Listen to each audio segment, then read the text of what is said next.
Welcome to All Things Social Security. My name is Stephanie Joy of Joy Disability. I am a Social Security disability attorney, and I would like to invite you to watch our daily video tips on the Social Security disability and SSI claims process each day at the new time of noon Eastern Standard Time here on YouTube on this channel. And on Wednesdays at 1 p.m. Eastern Standard Time, we have our live Q&A live stream. So you are welcome to join that as well. Ask your questions, get there on time, and you'll be one of the first answered. Thanks so much and have a great day. Enjoy the video. Good morning, afternoon, or evening. I'm doing a little share here of something that popped up just now that someone had asked me about, and I wanted to respond, but I thought it might be good in a little video because it might help other people out there just on this particular detail. First, I kind of want to dedicate it to a dear old friend, the dad of a few of my dear friends when I was growing up and early. So their dad just passed last night. And anyway, I just wanted to give my condolences to Stacy and Scotty and Jenny and Travis and Joshua. And although I don't know Joan, I understand she's one of the many loved ones also. And of course, all the grandkids and everybody else who loved Dave Parks and does love Dave Parks. So it's just another passage of this light as our elders, pass on before us. Mr. Parks had a wonderful life, and he was someone I always looked up to. Very, very wonderful, very, very wonderful and strong person. Okay, so moving on. Here goes. This is a question that says this. My question is, my mother was told by Social Security that she doesn't qualify for SSDI because she's past the retirement age. She is 70. Can that be appealed? Thank you.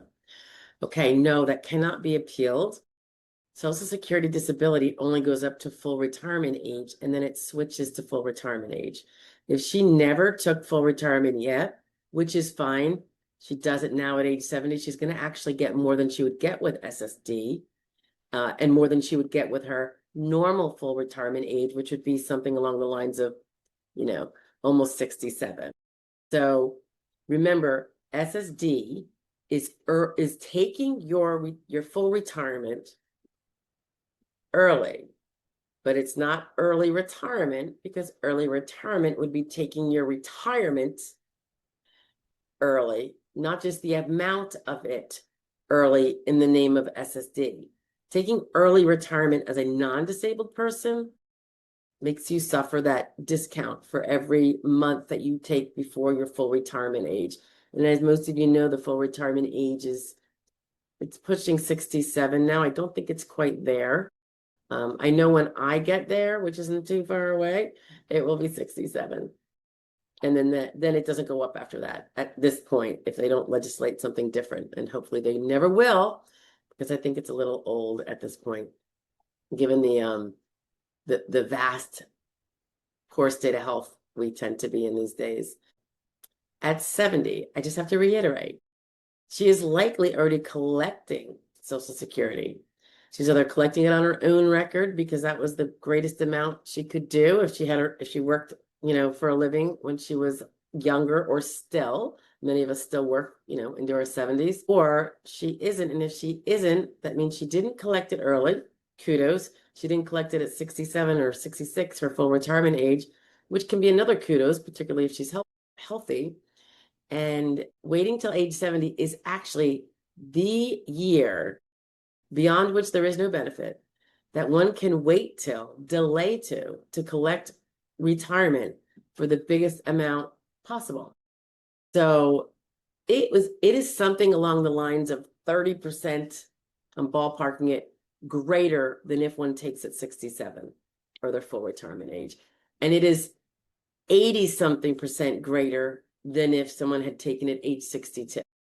So remember, SSD would be the same amount as full retirement age. That's that middle age of 66, 67, not 70, not 62. Where if we were on SSD before we hit our normal full retirement age, our SSD would have flipped over in name only, kept the same amount, and just we'd now be on the ranks of the retired, and we are not considered Social Security disabled anymore.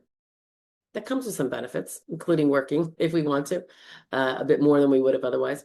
But in any event, going back to it, you can't appeal that because it is the law. It is not a misapplication of the law, and it's not a misfinding of fact for which there is an appeal process you could exhaust. It is, I mean, you could say, I want to appeal it, and they'll say affirmed, and you'll have no argument. You can't say that. That law doesn't say that. And that's what our basically our appeals are about. It's about refuting that the proper law was applied. But here it is definitely properly applied for. I'm curious, just off the cuff, was this mom collecting retirement and now she thought maybe she could just tack another Social Security benefit onto it called Social Security Disability? That would be mistaken, because Social Security Disability is actually your own Social Security. And your own Social Security that you've earned will either be taken by you as retirement, and that could be delayed, regular age, or early, or as disability. That's it. You know, you could take it early, but it's got to be because you're disabled or because you're old enough to take early retirement. All right. So there's only one Social Security that you've earned. It's an insurance amount that you earn and pay the premiums for through your Social Security taxes on your working income your entire life. So if you take it early, you don't have it to take it again later. You understand? It's taken. They're not two different things that can be stacked. You get the full kit and caboodle either which way you go, full retirement or disability. The only time it's discounted is if you take it as retirement because you're not disabled and you take it before the age of full retirement age, also known as normal retirement age. And again, that's pushing 67 right now. So anyway, I hope that explained that. There is no doubling down on the Social Security. You get one and call it what you will. All right. Bye, guys.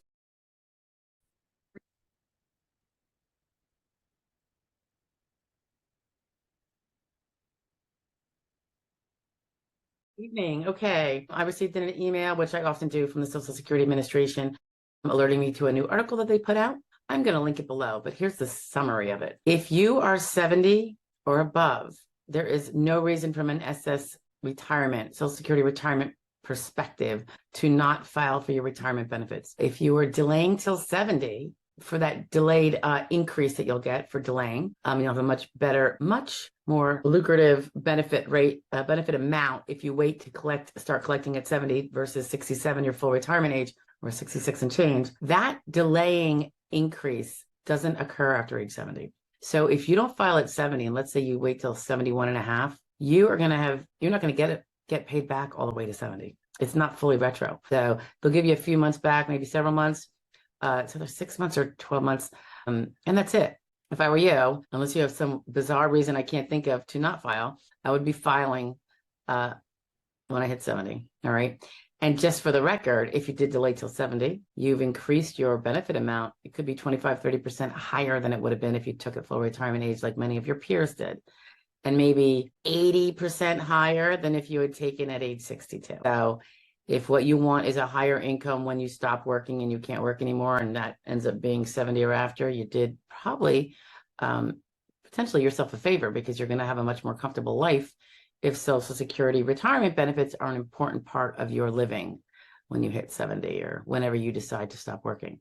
Also, a reminder that you can work full-time as much as you want at 70. You could do that as soon as you hit full retirement age. There is no earnings limit like there was before if you were to take early retirement, because then you're not actually retired. But you're allowed to work as much as you want once you are actually de facto of retirement age. So that is a nice little thing to consider. Note that when you do work, let's say you're at the height of your career and you're making, top dollar for your lifetime work, you could feasibly be increasing your benefit amount simply by adding years, 1 or more years, to your roster of years work, because they take the top 35 years of income, and that is what is used in the calculation to determine what your benefit amount is going to be. So if you maybe the last 20 years you made great money, but the first 20 something you were a lower income earner and something changed, or much even later something changed. Every year that you earn more than any of the years back,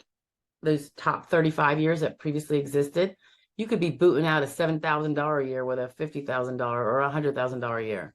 And it's going to affect your retirement benefit to the better.